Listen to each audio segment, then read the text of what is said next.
Good afternoon, everyone. Thank you for being with us today. And hello to those who are joining us on Facebook Live. My name is Margaret Burke, and most people call me Mo, and I am the Education USA Advisor in Costa Rica, but this is a regional webinar for North America, Central America, and the Caribbean. So we know that we have students from all over, and hello to everyone.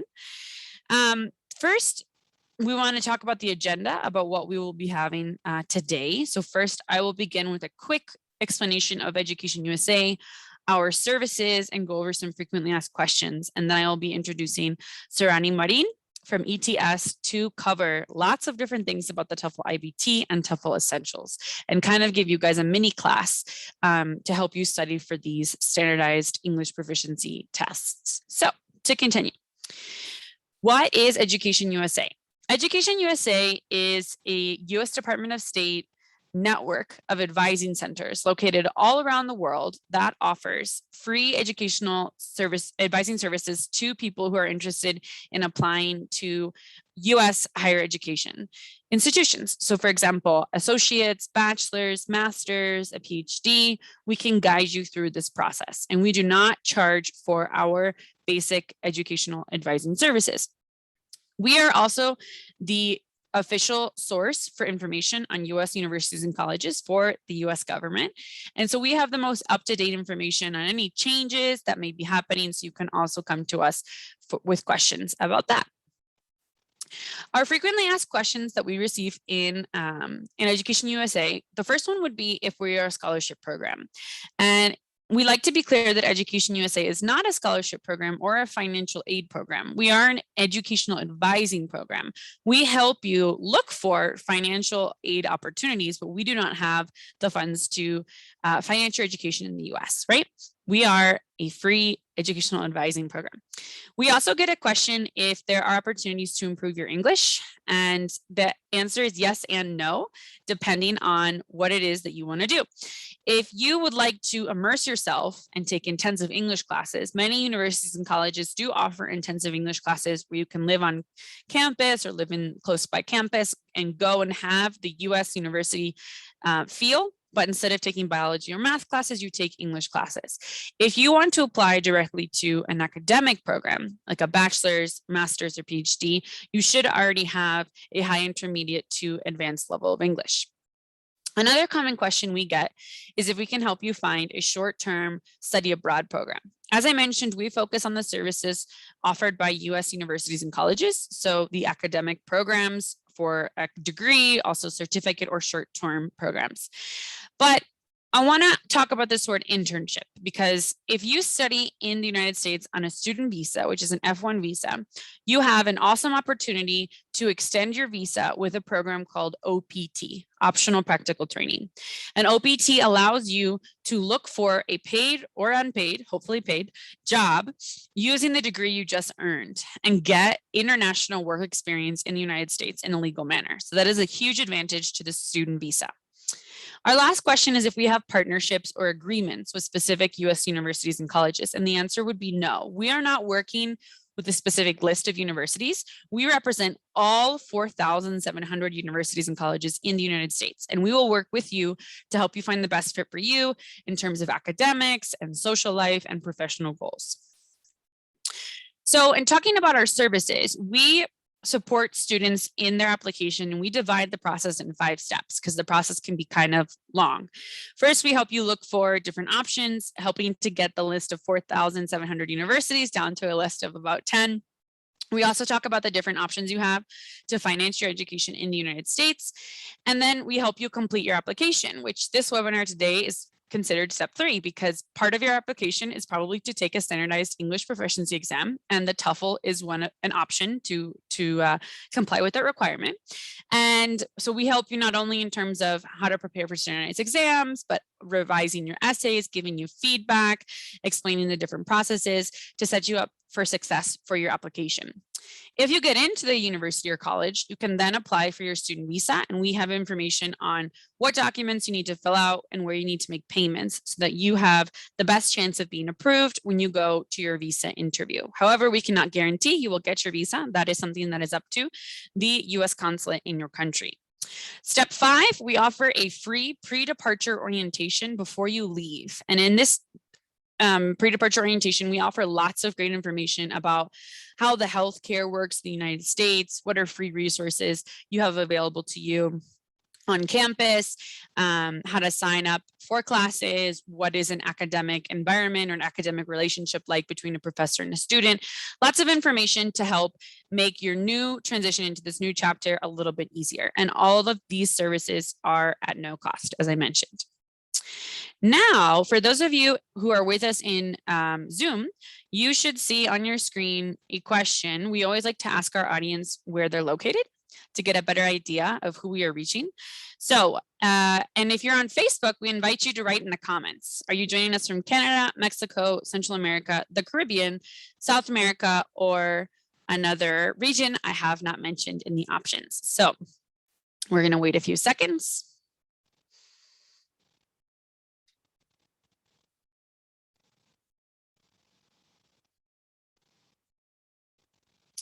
So sharing our results for those in Zoom, 62% of our participants are from Central America. And from there, we also have 26% from Mexico and a few joining us from the Caribbean and South America as well. So thank you to everyone for taking time to be with us today. It's going to be a really great webinar.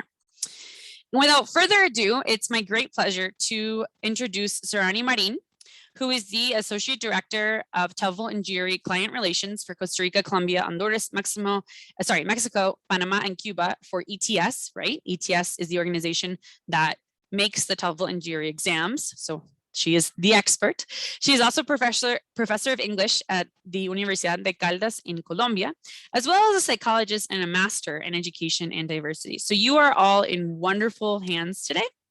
And I will now invite Sorani to share her presentation and get this mini TOEFL class started.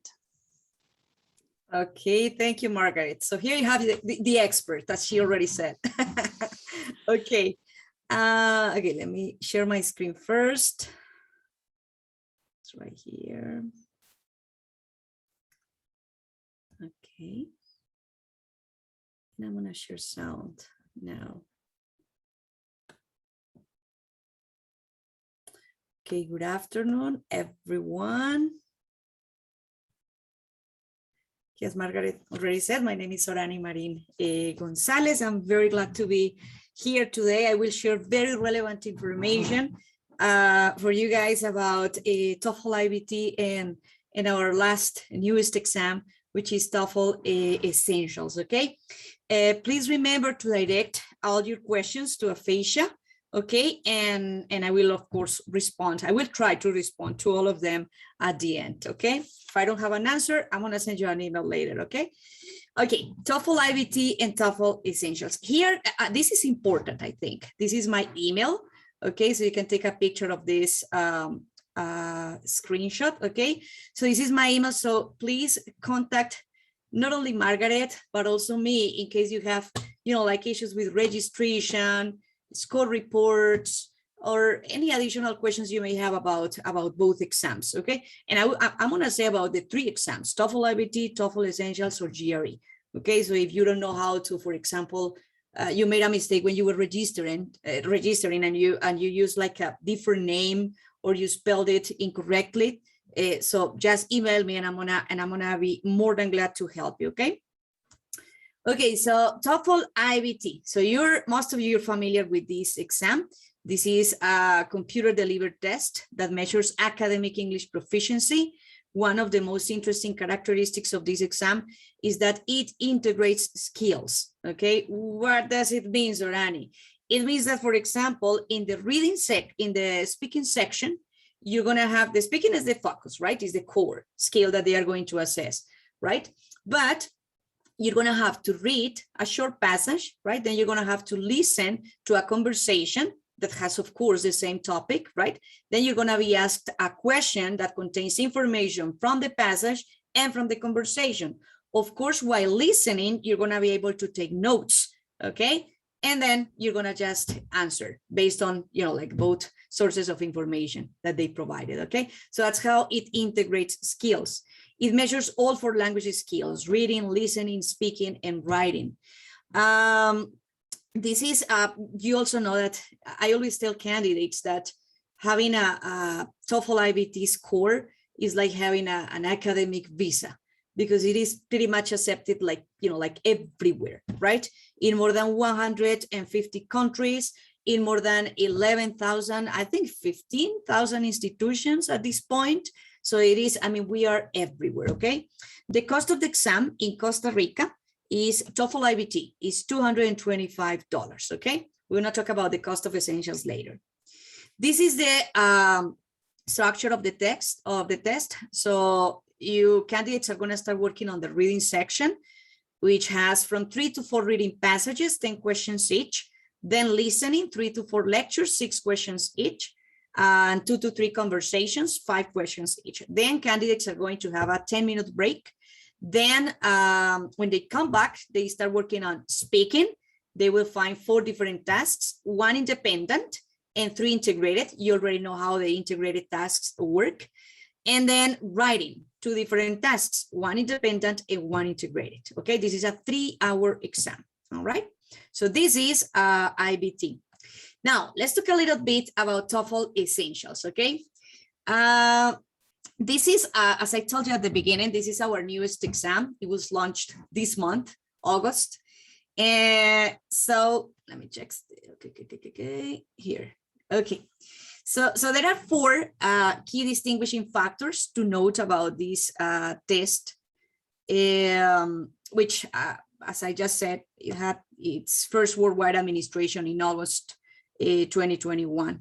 So the first one is that it is a comprehensive 4 skills English language test that measures proficiency in both academic and general or non-academic settings, intended for use in high stakes admissions and other critical situations, okay? The second one, this is mainly for institutions. The test design serves their needs by helping institutions to attract more qualified targeted applicants to their program who may not have considered, like this institution before, while maintaining the institution's reputation for quality, right? These features offer test takers like an affordable, easy to access and friendly test, while institutions will have like a research-based assessment with the right level of content rigor that uses human dominant scoring and human proctor security for the ideal combination. Institutions will receive additional data points beyond the score for each applicant to inform their decisions, right? Scores are at both the total and section levels, right? Additional measures of foundational skills, a personal video statement. We're going to talk about that video statement in a minute, and writing and speaking samples, okay? Now let's talk about the test design. I think this is like one of the most interesting parts, right? This assessment measures both academic and general English proficiency in different settings.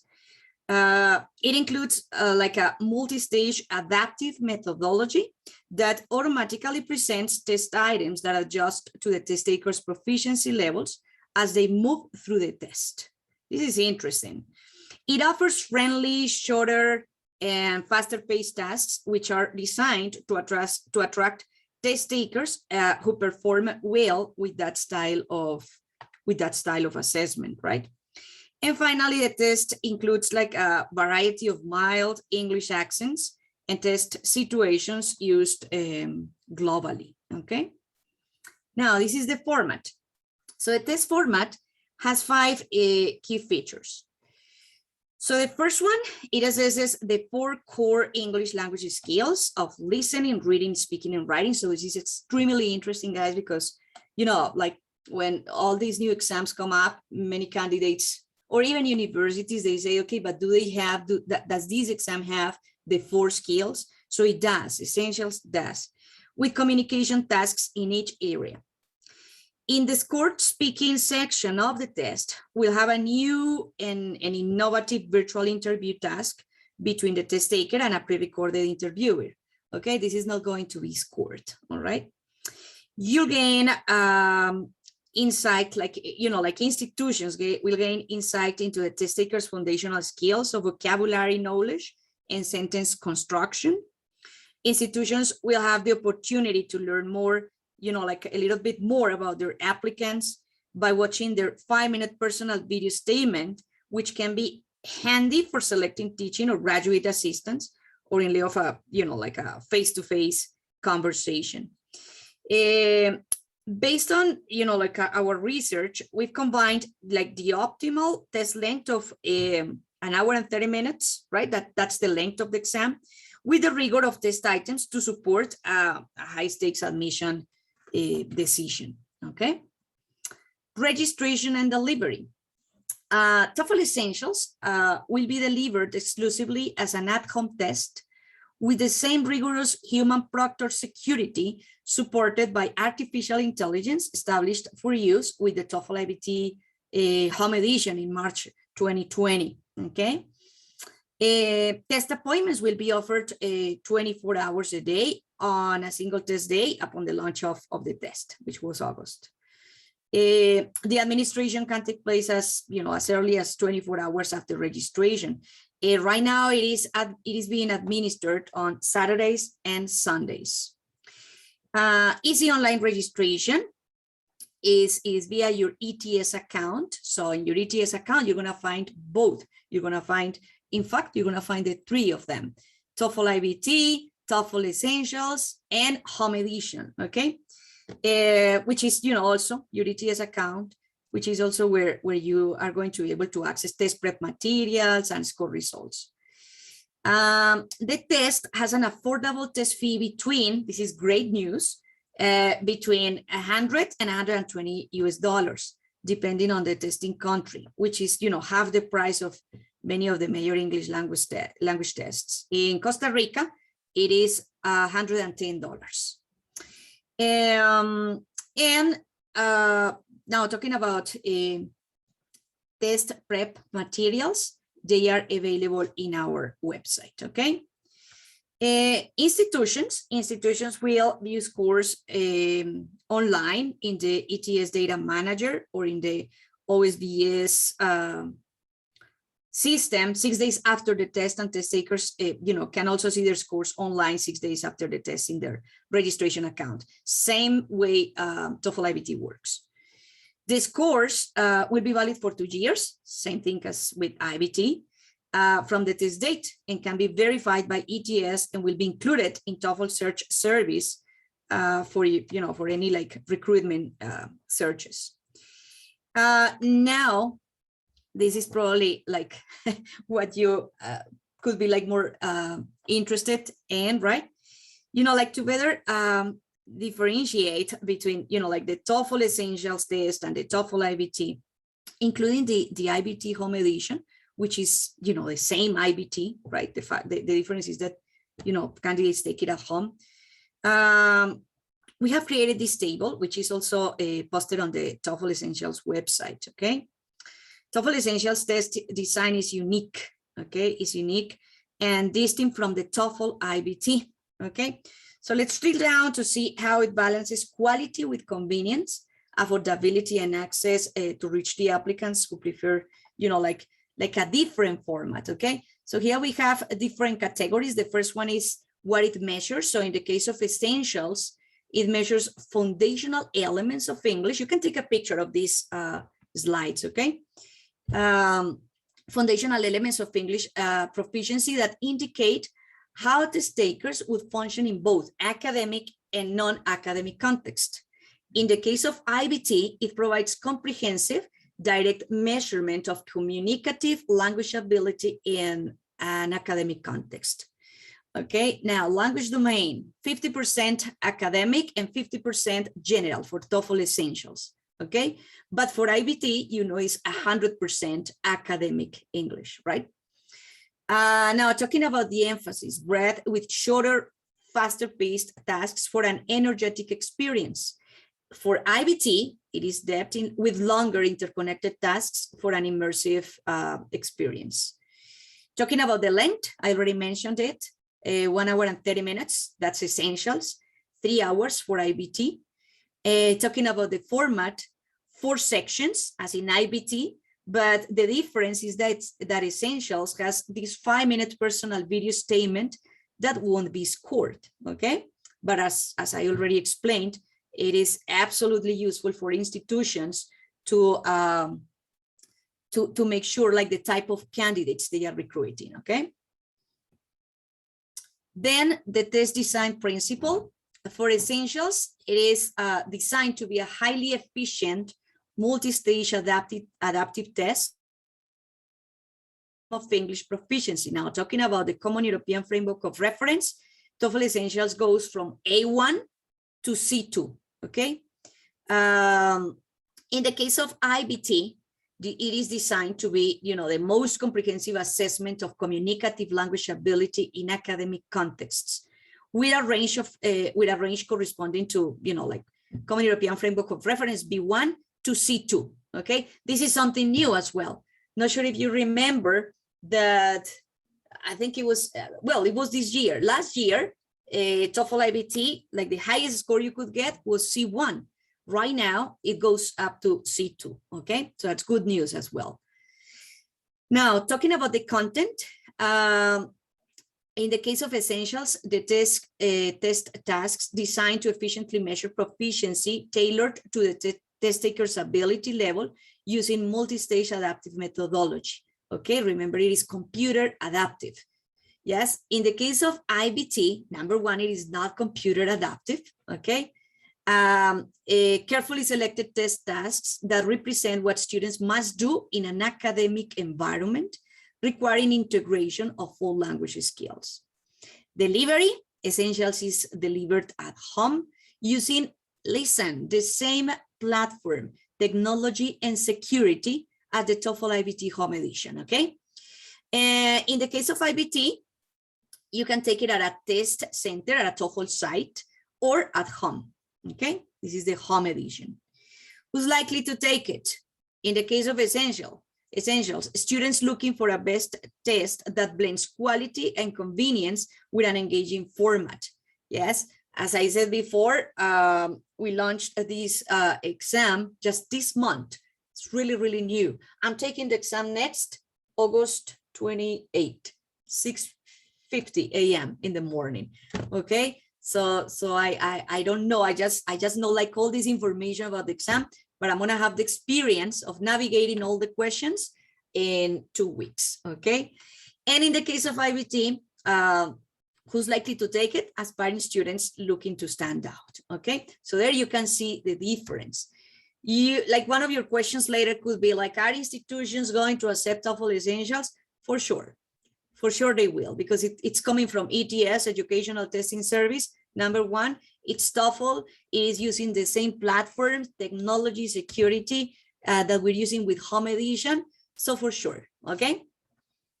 Okay, now, coming back to IBT, okay? I wanted to share, let me see the time, perfect. So I wanted to share some like additional information about the 4 sections of the TOEFL IBT: reading, listening, speaking, and writing, okay? I know some of you have taken TOEFL preparation courses before, but sometimes when the information comes directly from the company that designs and administers the exam, that makes, the exam, that creates certain kind of, like higher level of confidence, okay?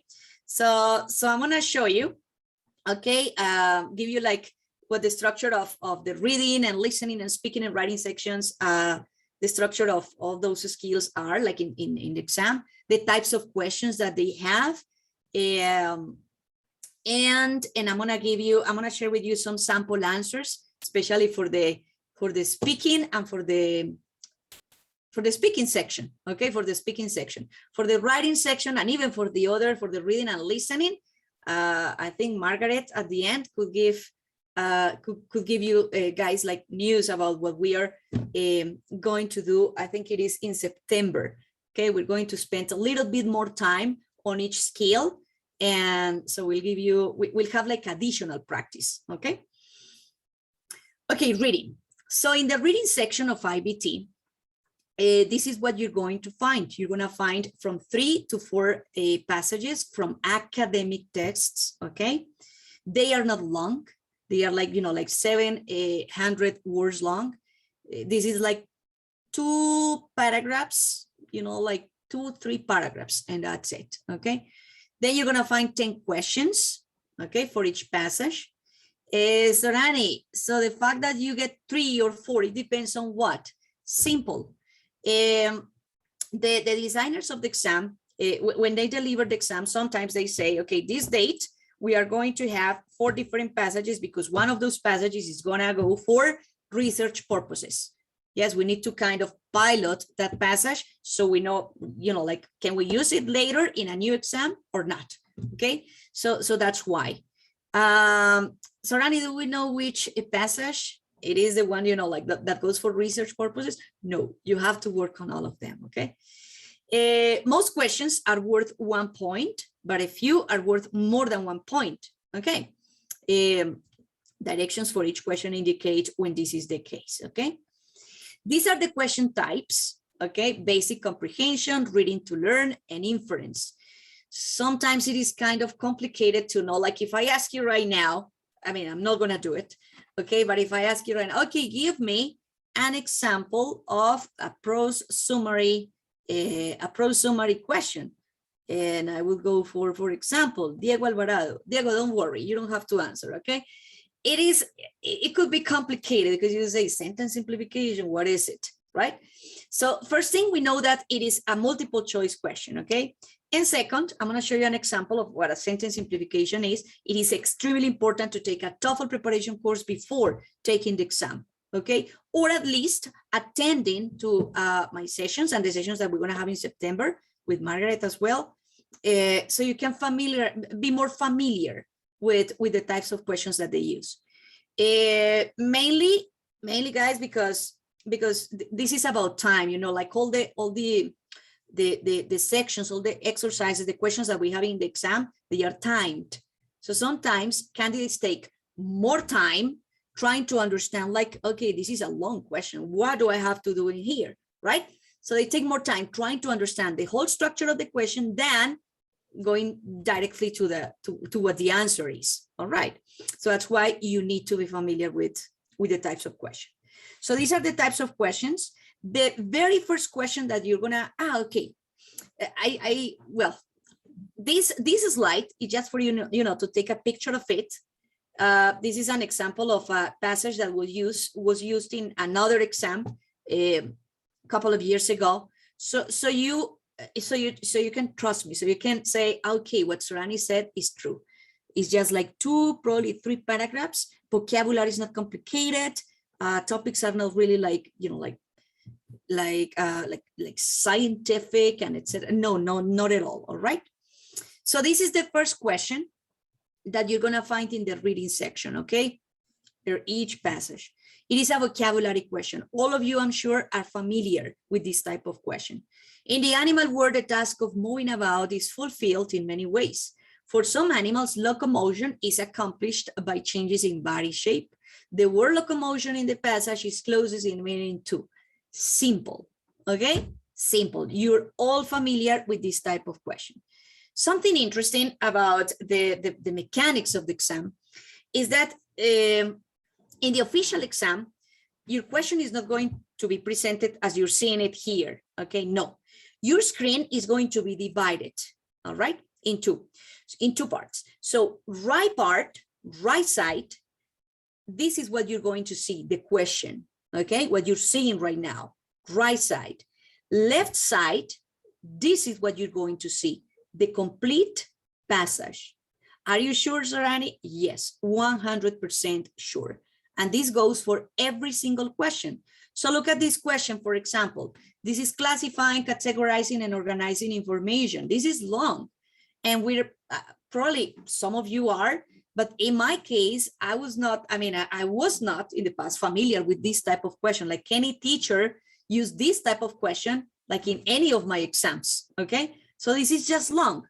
It says, complete the table below about the 2 types of art discussed in the passage. Match the appropriate statement to the types of art with which they are associated. This question is worth 3 points. Drag your answer choices to the spaces where they belong. Listen, instructions are just the same. Okay, just what you're seeing here is what you're gonna find in what you're gonna see in the official exam. Types of art. For applied arts, you're gonna select 3. For fine arts, select 2, and the statements. And here you have 3 and 7 different options. Again, your screen is gonna be divided. Right side, you're gonna have all these questions. Left side, you're gonna have all the passage, okay? Sorani, then that's gonna be simple. That's gonna be easy because it's just, it is just to look for this information in there. And yeah, these are the 3 for applied arts and these are the 2 for fine arts. Yes, it is. But remember that these options are paraphrased. So there are some soft skills in TOEFL IBT that you need to have if you want to score high. So it goes beyond reading, listening, speaking, and writing. It is important too to know how to analyze, summarize, synthesize, paraphrase. These ones are paraphrased. Okay, so that's important. This is another type of question. So now here they extracted like one paragraph from the whole passage, and they are telling you, hey, don't waste time going over, like the whole passage. No, in this paragraph, you're gonna find the answer you need. Okay, which of the following can be inferred from paragraph 1 about candles before the 19th century? A, B, C, and D. Easy, yeah. And this is the last question that you're gonna find in there. Remember that here, I'm not showing you because of time. I'm not showing you like, all the types of questions that you're gonna find in the official exam, okay? So this is the last one. Look at the 4 squares that indicate where the following sentence could be added to the passage. Yes, so here you have the sentence, here you have the passage, 4 different options. You have to be very careful because sometimes you choose, for example, okay, let's say, okay, option 2, second square, and you read and you say, yeah, it makes sense. But then you revise again and you say, oh my God, but for option 3, it also works. So you have to carefully read, yes, and locate and place that sentence where you consider it would best fit, okay? So that goes for reading. Now for listening, this is the second part of your exam, okay? So you're gonna find academic lectures and informal campus conversations. The lectures from 3 to 4, approximately, like from 3 to 5 minutes long, and then 6 questions per lecture. And for the informal campus conversations, from 2 to 3 conversations, 3 minutes long, and each conversation followed by 5 questions. All of them are worth 1 point. Different from, okay, these are the types of listening stimuli. Conversations, remember that this TOEFL IBT is 100% academic.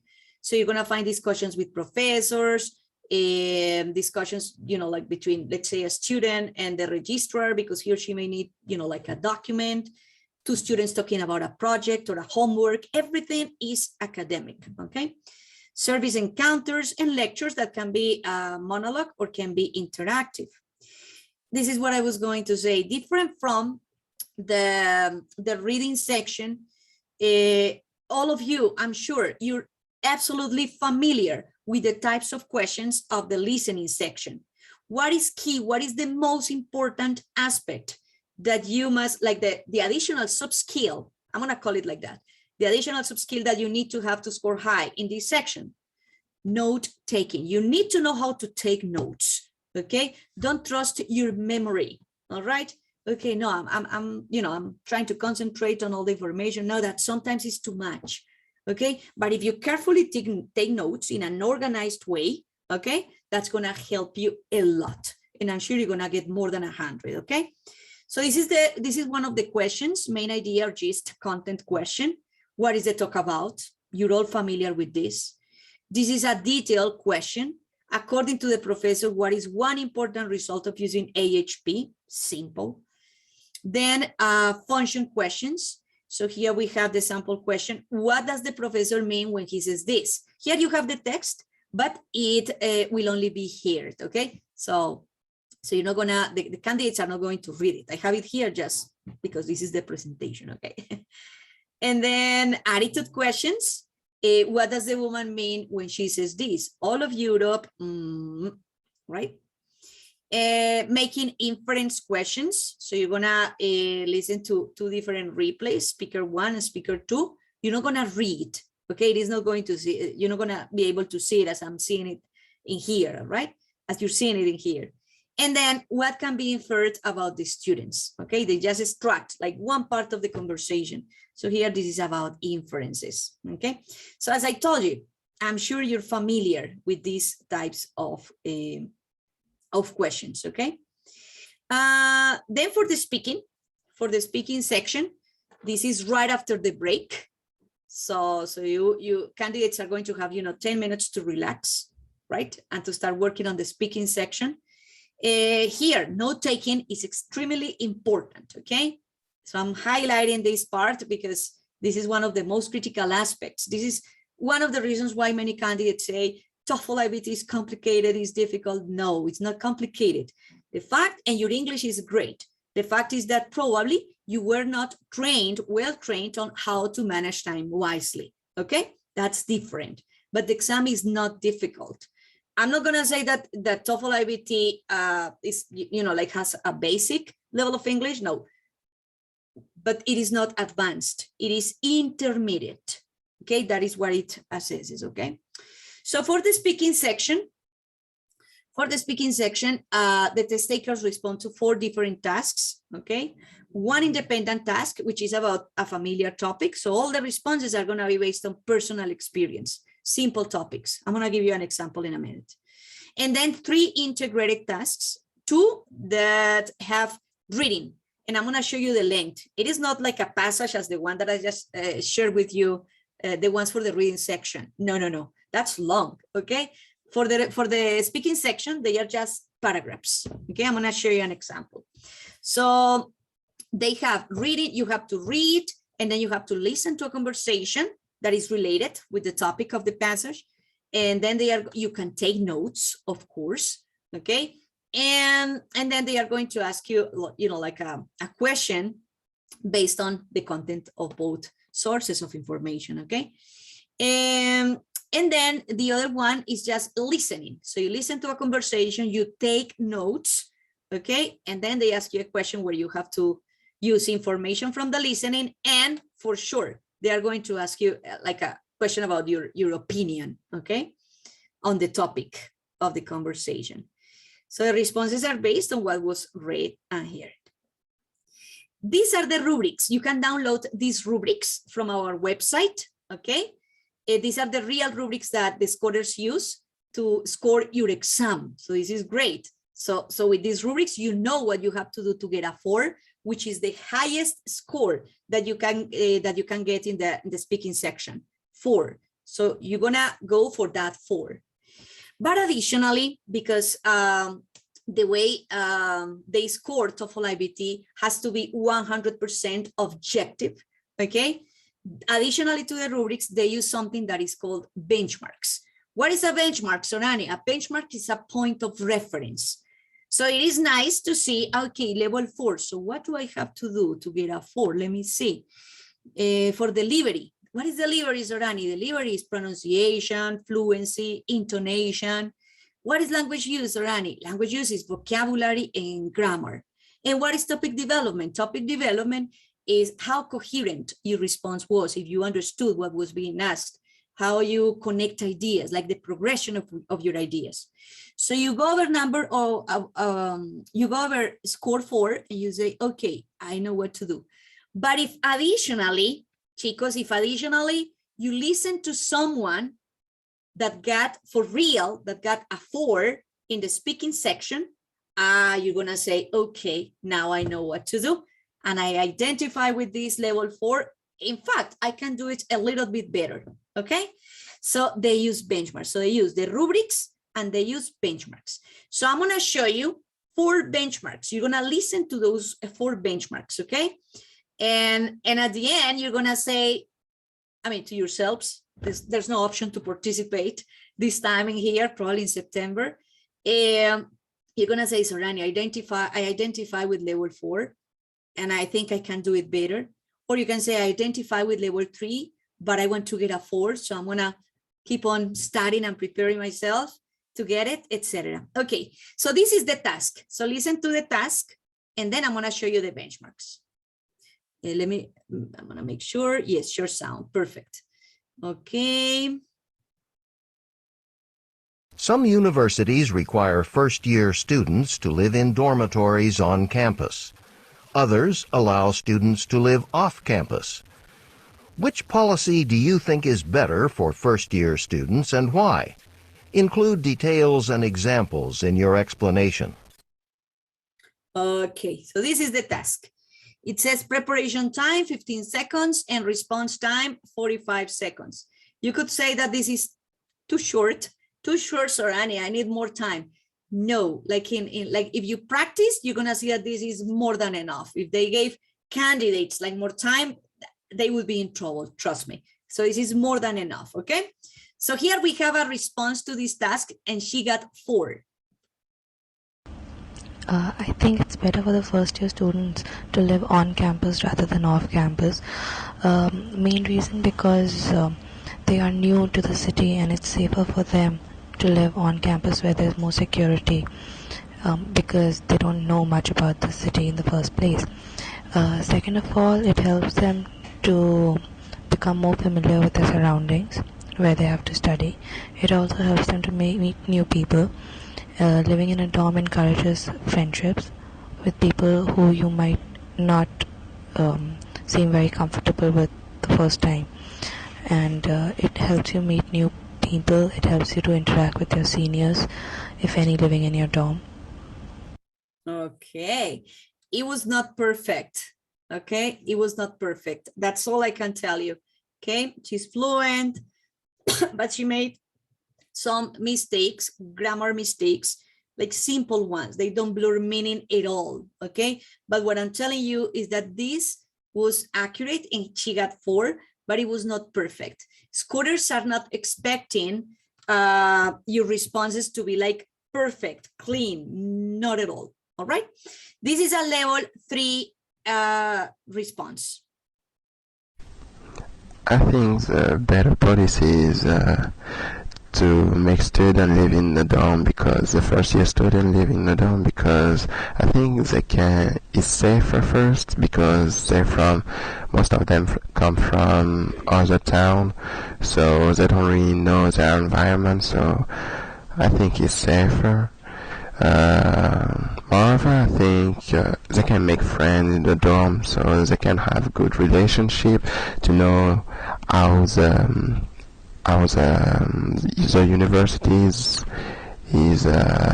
going. I mean, they know better their environment, especially if they don't have cars. Okay, now we see differences, right? Okay, this is a level 3. Let's continue with a level 2.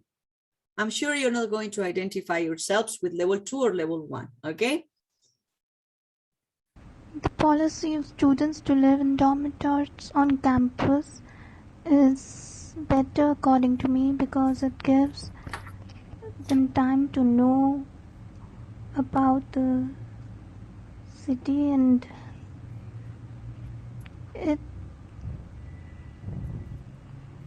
is more easy for them to live in dormitories on campus. They don't face much problems.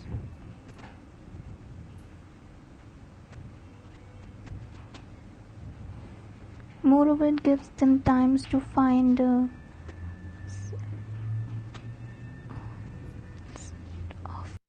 Okay, and now finally level 1. I think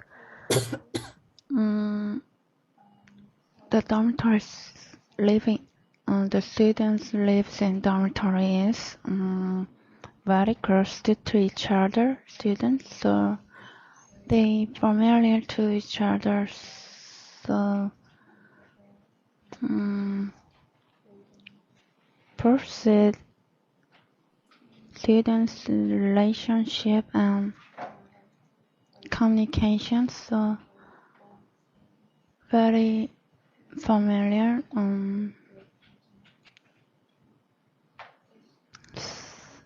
Cause good job for students. Okay, those are the benchmarks, okay, for the independent tasks. So as you can see, they combine both, remember, rubrics and benchmarks. So they compare, so they can give you like an objective final score. Now for the integrated speaking task, it is really simple. It is this is the task. City University's choir is changing its performance schedule next year. Read an article about it in the student newspaper. You will have 50 seconds to read the article. Begin reading now.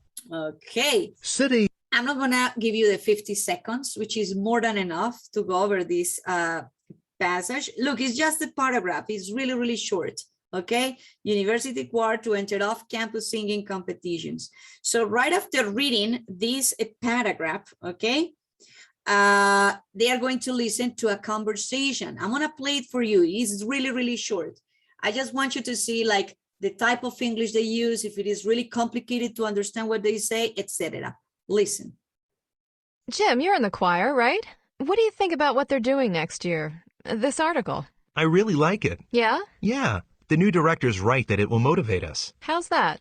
Well, some of the other schools are really good, so we'll really have to work hard to go up against them. Yeah. I mean, right now we don't rehearse more than once a week, but if we know we'd be competing with other schools, we'd probably rehearse more often and improve our singing a lot. That's true. The more you practice, the better you get. So, what about what the article said about how this will help the program? I hope it works. Right now, our program is pretty small, but we have some really talented people, and it would be great to attract even more people. So, how will this plan help? Well, if we go to these off-campus events and other people hear us and think we're really good, we might be able to get some new students interested in coming to this university to be a part of our music program and perform in our choir concerts. You're right. I hadn't really thought about that. So what I wanted you to see was that, again, conversations, passages, etc., they are not basic, but they are not advanced, okay? Remember, they are intermediate. So this would be the task. The man expresses his opinion about the change described in the article.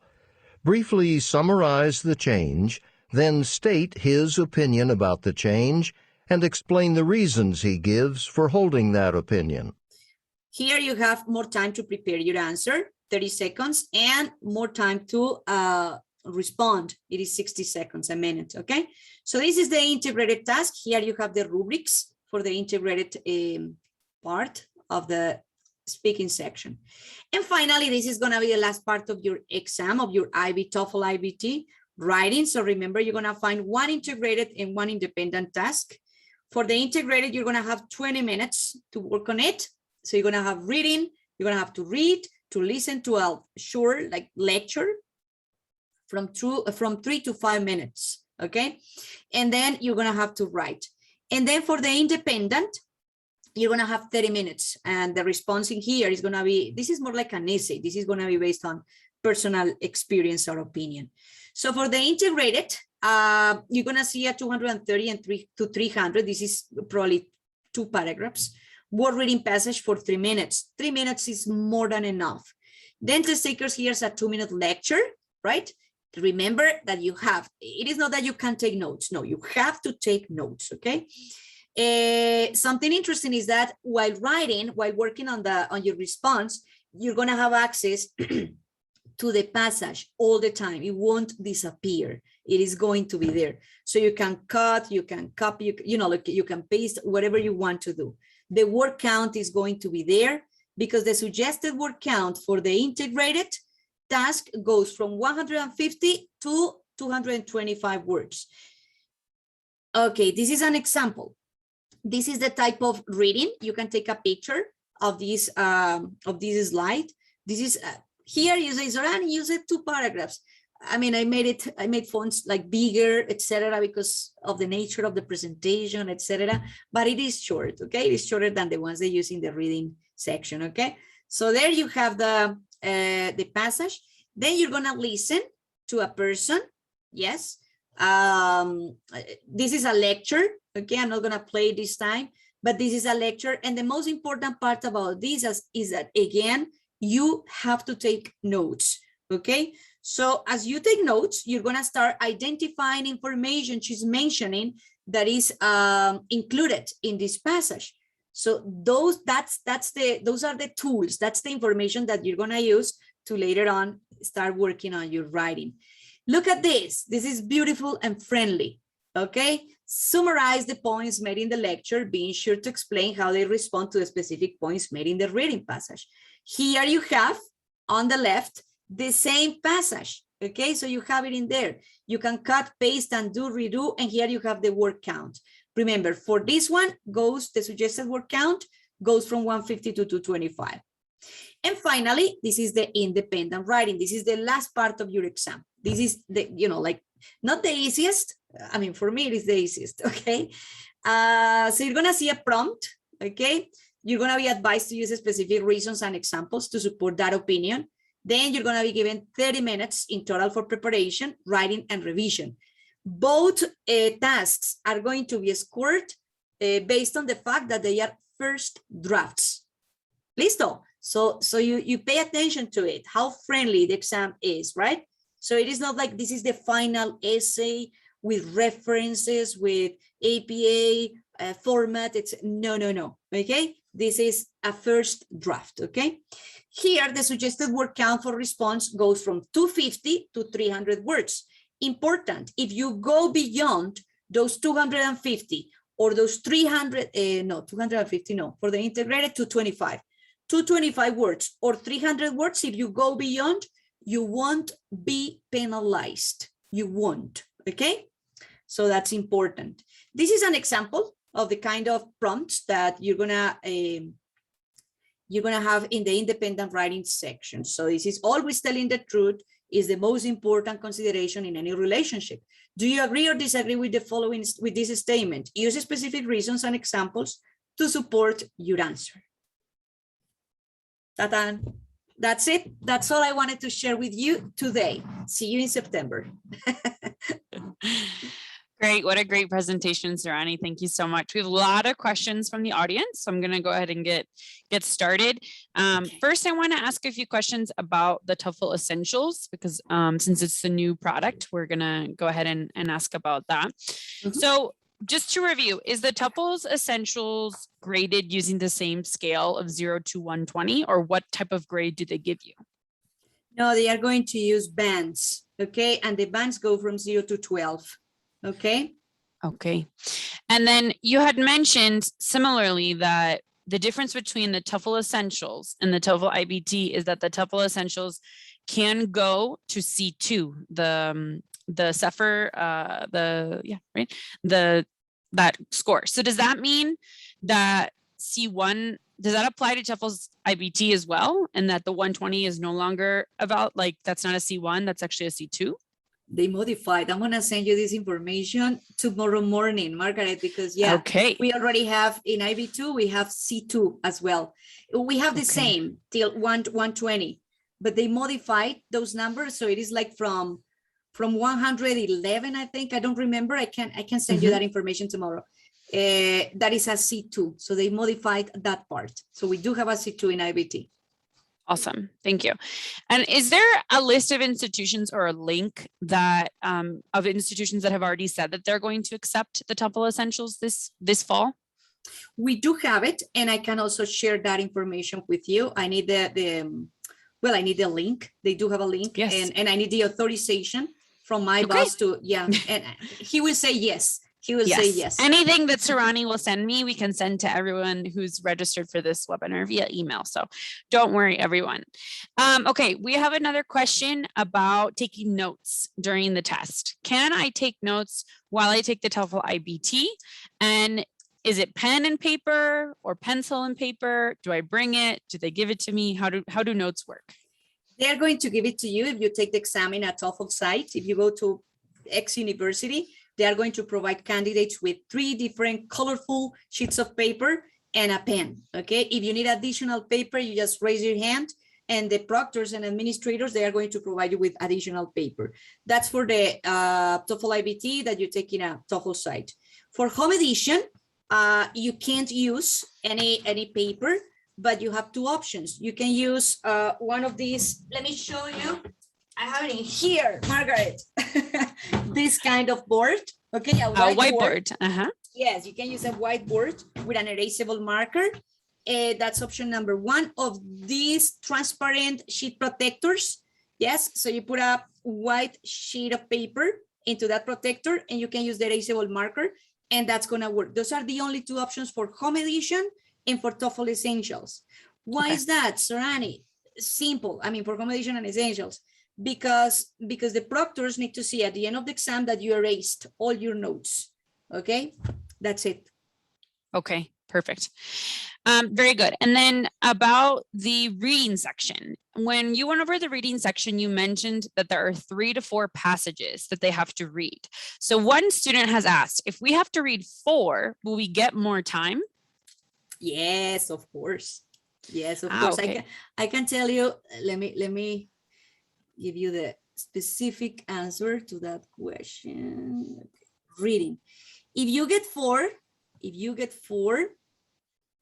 you are going to get here. If you get 3, you get 54 minutes. If you get 4, 72 minutes. Okay, great. So you do get more time if you have more reading passages. Great. As for the speaking section, they wanted to know how many times they can, sorry, not the speaking section, for the listening section, and I guess also speaking and writing, when you listen to the audios that are part of the integrated tasks, how many times can you listen to those audios? That's my answer. Just once. Just once. Okay, so you have to listen very carefully. That's why I was telling everybody that a TOEFL preparation course is extremely important, and attending our sessions in September, Margaret, that's going to help them a lot as well. Okay, perfect. And so we have a student who's curious as to why the time is so short to answer in the listening section specifically. I think he's like 17 minutes, right? I believe so. Yeah, that's the time that is on the slide. Well, because number one, candidates get just, like one chance to listen to the conversations. Number one, so you listen, you take notes, questions are there, you answer, you know, you don't know, period. I mean, so that's how it works pretty much. Okay, very good. And we have another question. If I don't get the results that I want, how long do I have to wait until I can take the TOEFL again? 3 days. Oh, wow. Okay. Yeah, 3 days. Awesome. The fact, Margaret, is that they are going to receive the score reports in, like between 6 to 10 business days. Mm-hmm. So if one candidate says, like in the 3rd day, after taking the first exam, he says, well, I'm going to take it again. It's because he's absolutely sure that his results are going to be, like 0, right? Well, Sorani, correct me if I'm wrong, but when you take the TOEFL IBT, you know what you got in reading and listening that day, right? Yes, reading and listening. You just have to wait for the speaking and the writing test. Is it the same way with TOEFL Essentials, or you don't know any score? Yes. Okay, very That's good. The same. They are similar, like in many ways. Many ways. I'm sure universities are gonna love Essentials. Margaret. Great. So we have one question. I'm actually going to answer this one. So somebody asked, since the TOEFL IBT and the TOEFL Essentials scores are valid for 2 years, let's say that I applied to a university in December of this year, and my TOEFL score expires in March of next year, and I start school in August. Do I need to take the TOEFL again? So as an Education USA advisor, we have seen that most universities want the score to be valid through your start date. However, you can always contact the university that you applied to and you have selected to ask if they could be flexible and accept that TOEFL score because it was valid when you applied, right? One more question about Essentials. Sorani, what materials should I use to prepare for TOEFL Essentials? You're going to find all the materials in the TOEFL Essentials website. As you have visited the TOEFL IBT website, we already have a new one for Essentials. So just visit the website and all the materials, free prep materials are going to be found there. Awesome. And how much does it cost for a score report to send my score to one university? That's $20 for IBT. Okay. $20 for IBT, and I need to check for Essentials. A great question. And let's see, let's take 2 more questions for today. But hold on, Margaret, hold on. Yes. I mean, $20 if you decide to send the results after you've taken the exam. Oh, but right. if you do it, if you're registering and you say, well, I already have these 4 options. I have the DI codes. That's extremely important. I have the DI code, so I'm gonna do it now. Before taking the exam, that's for free. You have 4 score reports that you can share with institutions for free. Right. You have 4 score reports when you sign up for the TOEFL. You don't know your score when you put their code in, but they will get the score automatically and you do not have to pay to send it. Yes. What type of ID do we need to present on the day of the test? For example, if I am a minor and I don't have a national ID because my country does not give national IDs to people under 18 years old, Mexico. Can I use a school ID? I had this case last week with a Mexican student. They can use the passport. They can always use the passport. It has to be dated. They at ETS, they do know that even the passport, if they are under 18, doesn't have any signature. So they already know about it. So it is, but it is accepted. So passport is the option. And if the student doesn't have a passport, could they use a school ID, or what would be the best recommended case? The best recommended would be, listen, I mean, you're taking IBT, you're trying to open like the word is being like just open for you. So your passport is, I encourage you to issue your passport. To get your passport, to have the official ID. Great. Okay. And then our last question for today is, they want to know if the questions on the TOEFL IBT and the questions on the TOEFL Essentials are structured the same for the integrated tasks. For example, are there similar tasks where you have to read, listen, and then give your kind of compare them, or are they different types of tasks on the 2 exams? No, they are pretty much the same. They are very similar. What's different is like, number one, like the level of difficulty, the number of questions. And Margaret, I'm gonna take the exam again in 2 weeks. So very I will good. Definitely share like information with you so you can share with the others. So if I take it, you're gonna feel like you took it, Margaret. Okay, I'm gonna give you all the information. Great. Thank you so much, Sorani, for all of this information today. It was extremely useful. And we have this resource forever. It's been saved and recorded.